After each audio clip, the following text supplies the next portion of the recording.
Okay, guys, hi, Dr. Sean here again. We're back into our mailbag. I will try to get to these on Wednesdays when I have a little bit more time to do them, and on the weekends, probably Sundays and Saturdays. It's a little tougher to do throughout the week because of the work schedule.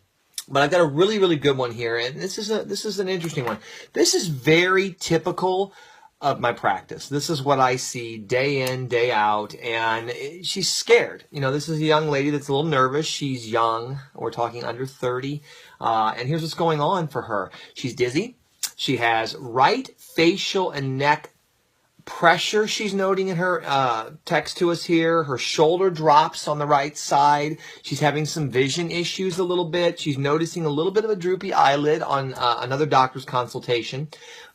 But there's something that all makes us think, okay, we're looking at a palsy, we're looking at a possible stroke. Those are the things that come to mind right away. TIA, things of that nature. What's unique about this is she notes that there's some right leg issues going on, almost a numb feeling, and it's been going on for about a year.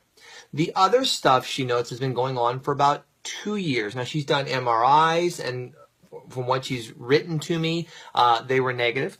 They didn't find a lot there. Some of the doctors thought possible stroke, possible trigeminal neuralgia, possibly thyroid issues, possibly temporal arteritis. So let's go through it all. Let's look and see what we can rule out and not rule out. And your history kind of tells you everything. And she did a pretty good job of giving me quite a bit here. So when I'm looking at this, the thing I see is that, okay, everything's on the right side. Everything. From the facial expressions to the tingling. She's got a little bit of lack of muscle control. So you know at that point something neurologic is happening inside the body. And the question has become what? Could it be a trigeminal neuralgia? Could it be a temporal arteritis? It could be. Would that affect the leg? Never. So you know then you're either dealing with two totally separate issues or one issue that's affecting the whole side of the body.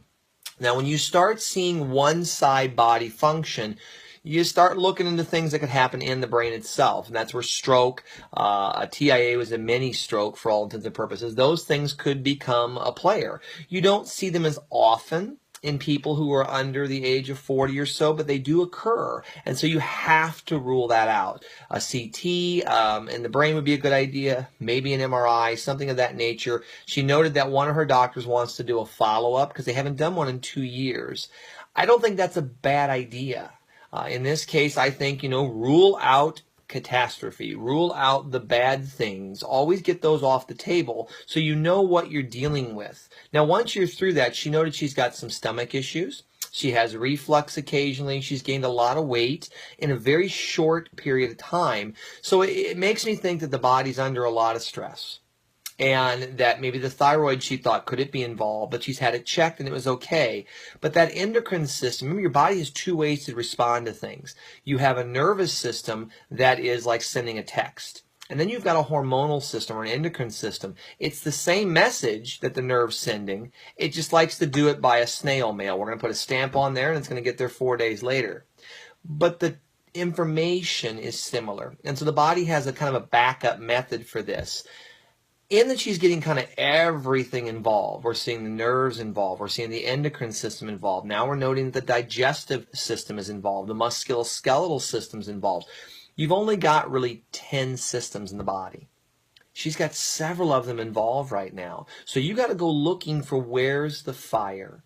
And what will we do? Obviously, you would examine. That's the first and foremost. You'd look at the body mechanically first. She's got the dropped shoulder. She's got the facial component going on. You know either the facial nerve or the trigeminal nerve is involved. So those two things right away you have to be checked. I would do a 24-hour UA. The 24-hour urine, again, is going to tell me what's the body holding on to and what's it throwing away. I want to know, is it hunting for something? Is it craving? Is it going after a food source that it can't get? And that'll kind of give me an idea that, all right, are we looking at protein issues here, carbohydrate issues, maybe a fatty acid imbalance? Is that causing all this? Probably not directly, but it will definitely fan the flame and kind of feed the bear a little bit. Then you have to rule out that pathology. And that's where that MRI comes in. Let someone take a look. It doesn't hurt. Look and rule it out. If they don't find anything, that's fantastic. Because it lets us know that, okay, it's not a disease state yet, but there's symptoms. There's problems going on. They just haven't broken yet. After you do that, you're going to be doing acupuncture in my practice. Absolutely. Anytime you get any kind of a neuropathy, a radiculopathy, any kind of shooting pain into a leg, a numbness, a tingling, a facial paralysis, acupuncture becomes a very real player because it helps the body to reset that electrical circuit. We then do muscle work, and this is where I would start her. I would go through and say, all right, how many of the muscles in the head and the neck and all that, how many of those guys are actually pulling their weight? Have some of them disengaged? And we talked about that in an earlier video where you kind of hit that little GFI switch. If she's blown a fuse or two, then you're going to create weakness. And that weakness may allow compression to occur. When compression sets in, that nerve, it's like stepping on a garden hose. The last thing you want to do then is we go back to that nutrition. You support the body with what it needs, but you run an exam and you palpate. You don't just guess, hey, here's some B vitamins and some C's and some E's and zincs because they're good for you. You figure out exactly what the body needs. And there's not a whole lot of tests that do that. So you have to run a manual hands-on exam or do the 24-hour urine. Those two things kind of get us in the ballpark realm. So that's where I would begin. And I think that if you go through these things, once you've ruled out pathology and you get that off the table, there's nothing scary there. Once that's gone, then you say, okay, where do we start? You build the body back up. You clean up the diet. You improve its nutrition. You make sure it can get parts to heal. Then you start looking at the mechanical side of things and you start looking at the neurologic side of things, making sure the nerves are doing their job, you're giving them the right influence, whether it's through acupuncture or adjusting, whatever you have to do. You help the body to rebuild and repair. And if you do those things, she has a very, very good chance of everything calming down and getting back control of her life. I hope that helps you.